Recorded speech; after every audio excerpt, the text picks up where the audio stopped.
ಸರ್ಕಾರ ಪ್ರತಿ ವರ್ಷ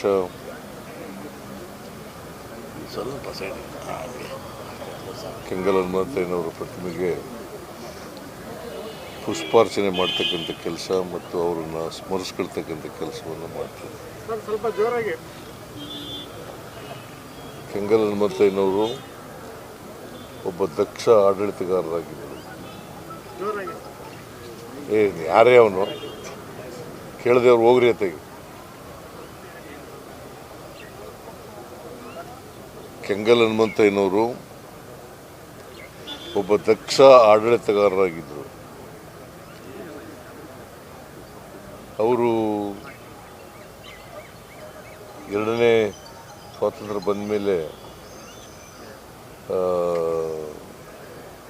ಎರಡನೇ ಮುಖ್ಯಮಂತ್ರಿ ಆಗಿದ್ದರು, ರಾಜ್ಯದ ಎರಡನೇ ಮುಖ್ಯಮಂತ್ರಿ. ಅವರು ಕಾಲದಲ್ಲಿ ಆಡಳಿತ ಭಾಳ ಚೆನ್ನಾಗಿತ್ತು.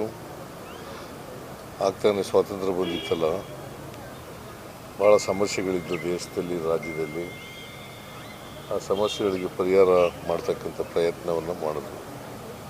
ಇವತ್ತು ಈ ವಿಧಾನಸೌಧ ಇದೆಯಲ್ಲ, ವಿಧಾನಸೌಧನ ಕೆಂಗಲ್ ಹನುಮಂತಯ್ಯನವರು ಸ್ಥಾಪನೆ ಮಾಡಿದ್ರು.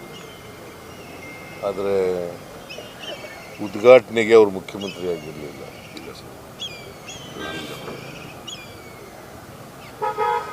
ಆದರೆ ವಿಧಾನಸೌಧದಲ್ಲಿ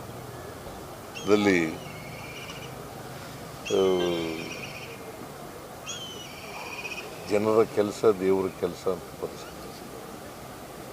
ಜನರ ಕೆಲಸ ದೇವರ ಕೆಲಸ ಅಂದರೆ ನಾವು ಜನರ ಪ್ರತಿನಿಧಿಗಳಾಗಿ ಕೆಲಸ ಮಾಡ್ತೀವಿ. ಜನರ ಸೇವೆ ಮಾಡ್ತಕ್ಕಂಥದ್ದೇ ನಮ್ಮ ಮುಖ್ಯ ಉದ್ದೇಶ ಅಂತಕ್ಕಂಥದ್ದನ್ನು ವಿಧಾನಸೌಧದಲ್ಲಿ ಇವತ್ತಿಗೂ ಕೂಡ ಆ ಭಾಗದಲ್ಲಿ, ಪೂರ್ವ ಭಾಗದಲ್ಲಿ ವಿಧಾನಸೌಧದಲ್ಲಿ ಕೆತ್ತಿಸಿದ್ದಾರೆ. ಸೊ ಅಷ್ಟರ ಮಟ್ಟಿಗೆ ಜನರ ಸಮಸ್ಯೆಗಳಿಗೆ ಸ್ಪಂದಿಸ್ತಕ್ಕಂಥ ಕೆಲಸವನ್ನು ಅವರು ಮಾಡ್ತಾಯಿದ್ರು. ಸೊ ಅವರನ್ನು ಸರ್ಕಾರ ಸ್ಮರಿಸ್ಕೊಳ್ತದೆ. ಮತ್ತು ಅವರು ಹಾಕಿಕೊಟ್ಟಂಥ ದಾರಿನಲ್ಲಿ ನಡೀತಕ್ಕಂಥ ಪ್ರಯತ್ನವನ್ನು ಸರ್ಕಾರ ಮಾಡ್ತದೆ ಅಂತಕ್ಕಂಥ ಮಾತುಗಳನ್ನು ಈ ಸಂದರ್ಭದಲ್ಲಿ ಹೇಳಲಿಕ್ಕೆ ಬಯಸ್ತೀನಿ.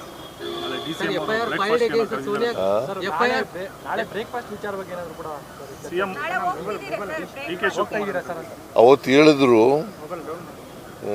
ಮಂಗಳವಾರ ಬ್ರೇಕ್ಫಾಸ್ಟ್ ನಮ್ಮನೆಗೆ ಬಂದ್ಬಿಡಿ ಅಂತ.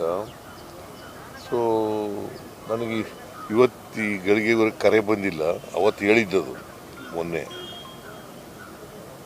ಕರೆದ್ರೆ ಹೋಗ್ತೀನಿ. ಹಾಂ, ಗೊತ್ತಿಲ್ಲ, ಕರಿಬಹುದು. ಕರೆದೇ ಕರೀತಾರೆ ಅಂತ ಅನ್ಕೊಂಡಿದ್ದೀನಿ.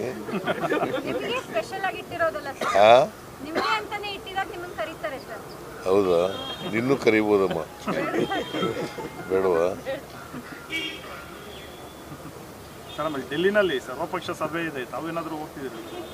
ಸರ್ವಪಕ್ಷ ಸಭೆ ಇಲ್ಲ, ನನಗೇನು ಕರೆದಿಲ್ಲ. ವೋಟ್ ಚೋರಿ ಬಗ್ಗೆ ನನಗೇನು ಕರೆದಿಲ್ಲ.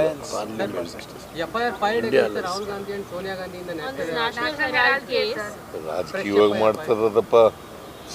BJP ಅವರು ಇದ್ದಾರಲ್ಲ, ರಾಜಕೀಯವಾಗಿ ಶೇಡ್ ತೀರಿಸ್ಕೊಳ್ತಕ್ಕಂಥ ಕೆಲಸವನ್ನು ಮಾಡ್ತಾರೆ.